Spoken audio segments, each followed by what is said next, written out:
Actor Jayamani அவர்களோட மறைவுக்கு பிறகு தொடர்ந்து அவரை பற்றி நிறைய செய்திகளை பார்த்து வந்துட்டுருக்கோம். அந்த வகையில் சமீபத்தில் அவர் வீட்டில் நடந்த ஒரு சம்பவம் சோஷியல் மீடியாவில் ரொம்பவே வைரலாக போய்கிட்டு இருக்கு. என்ன நடந்திருக்கு அப்படிங்கிறது தான் இந்த ஒரு வீடியோவில் நம்ம பார்க்க போகிறோம். ஜென்சி இளைஞர்களிடையே மலேசியன் மாமா அப்படிங்கிற பேர் மூலயமா மிகப்பெரிய வரவேற்பு பெற்றவர் தான் ஜெயமணி அவர்கள்.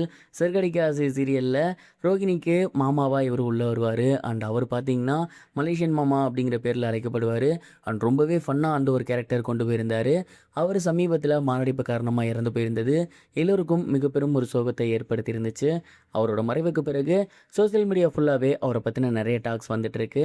அந்த வகையில் சமீபத்தில் தெரிய வந்திருக்கிறது என்ன அப்படின்னா, அவங்களோட வீட்டில் இப்போ வீட்டை சுத்தப்படுத்துறதுக்கான பணி போய்கிட்டு இருக்கு அப்படின்னும், அவரோட ரூம் ஒதுங்க வைக்கிறப்ப அவரோட கட்டிலுக்கு அடியில் ஒரு சில முக்கியமான பொருட்கள் அவங்க ஃபேமிலி மெம்பர்ஸ்க்கு கிடச்சிருக்கு. முதல்ல இருந்தது என்ன அப்படின்னு பார்த்தீங்கன்னா ஸ்கிரிப்ட் பேப்பர். அதாவது இப்போ அவர் கரண்ட்டில் ஒர்க் பண்ணிட்டு இருப்பார் இல்லையா ஒரு சில நாடகங்களில்.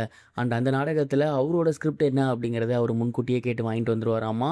அதை வந்து நைட்லாம் படித்து பார்த்துட்டு டைலாக் சொல்லி பார்ப்பார், எப்படி அதை டெலிவரி பண்ணலாம், என்ன மாதிரி அந்த டைலாகை பேசலாம் அப்படின்னு. ஸோ தூங்குறதுக்கப்புறம் அதை அடியில் வச்சுருவாராமா. ஸோ கட்டிலுக்கு அடியில் முதல்ல இந்த ஒரு பொருள் தான் இருந்திருக்கு. இரண்டாவதாக அவருடைய நிறைய புத்தகங்கள், நிறைய டைரிஸ் அண்ட் நிறைய பேப்பர்ஸ் இருந்திருக்கு. அது எல்லாமே என்னது அப்படின்னு பார்த்தீங்கன்னா, அவர் இப்போ தான் ஆக்டரு. இதுக்கு முன்னாடி வந்து நிறைய கதை டிஸ்கஷனில் இருந்திருக்காரு, இயக்குனராக இருந்திருக்காரு, உதவி இயக்குனராக இருந்திருக்காரு.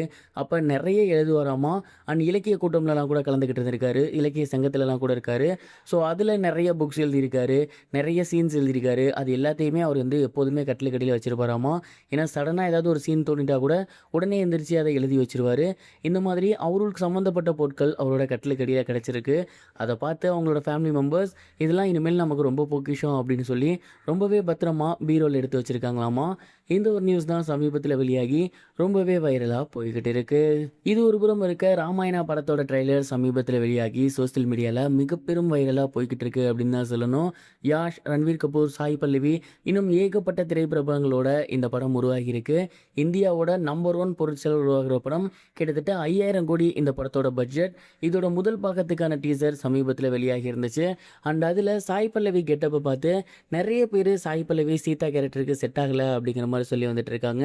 குறிப்பாக சாய் பல்லவிக்கு பின்னாடி இருக்கக்கூடிய பொண்ணுங்க கூட சீதாம்மா மாதிரி இருக்காங்க. பட் சாய் பல்லவியை எந்த விதத்துலையும் ஏற்றுக்கவே முடியல அப்படின்னு சொல்லி நார்த் ஃபேன்ஸ் எல்லாமே சாய் பல்லவியை வம்பிழுத்து வந்துட்டு இருக்காங்க. அண்ட் இந்த ஒரு விஷயம் சோசியல் மீடியாவில் ரொம்பவே வைரலாக போய்கிட்டு இருக்கு. ஒரு சிலர் அவங்க பார்க்க ரொம்பவே ஆக்டாக இருக்காங்க, யாருக்கு தெரியும் சீதாம்மா இப்படி தான் இருந்தாங்க அப்படின்னு, நம்ம ஏற்றுக்கிறது தான் அப்படின்னு சொல்லி வந்துட்டு இருக்காங்க. இன்னும் ஒரு சிலர் உண்மையிலுமே இது ரொம்ப மொக்கையாக இருக்குது, அது முக்கியமான கேரக்டர், அதுவே ஊற்றிக்கிச்சுன்னா படம் போயிடும் அப்படிங்கிற மாதிரி சொல்லி வந்துட்டு இருக்காங்க. நீங்கள் ராமாயணா ட்ரெய்லர் பார்த்தீங்களா? சாய் பல்லவி சீதாம்மாவை செட் ஆகுறாங்களா இல்லையா? கமெண்ட் பாக்ஸில் ஷேர் பண்ணுங்கள். இது வரைக்கும் கனெக்டிங் டிவிக்கு சப்ஸ்கிரைப் பண்ணனா மறக்காமல் சப்ஸ்கிரைப் பண்ணிக்கங்க. உடனடி அப்டேட்ஸ் பெறுவதற்கு நோட்டிஃபிகேஷன் பெல்லையும் கிளிக் பண்ணிக்கங்க.